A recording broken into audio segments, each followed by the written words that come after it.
Wow!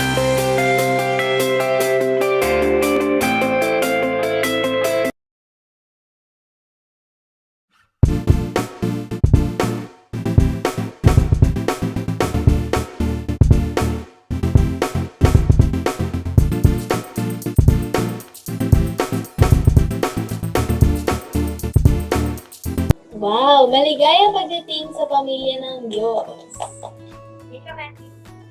Ayan. Hayaan mong may bahagi ako sa iyo na 5 paraan upang lumago ka sa iyong buhay espiritual. Ang una ay ang pagbabasa ng Biblia. Maaari kang mag-download at mag-install ng Biblia sa iyong gadget at simulang basahin ang Biblia simula sa aklat ng Juan.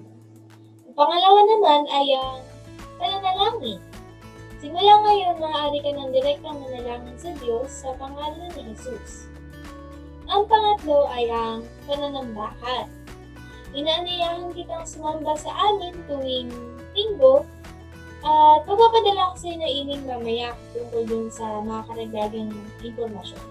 Mamaya, set ko sa iyo. Pang-apat naman ay yung pakikisalamuha. Maaari mo isaalang-alang ang pagsabi ng mga grupo ng fellowship sa simbahan. Kunwari sa youth, kaya sa mga mag-asawa, kaya mga kababaihan, ganyan.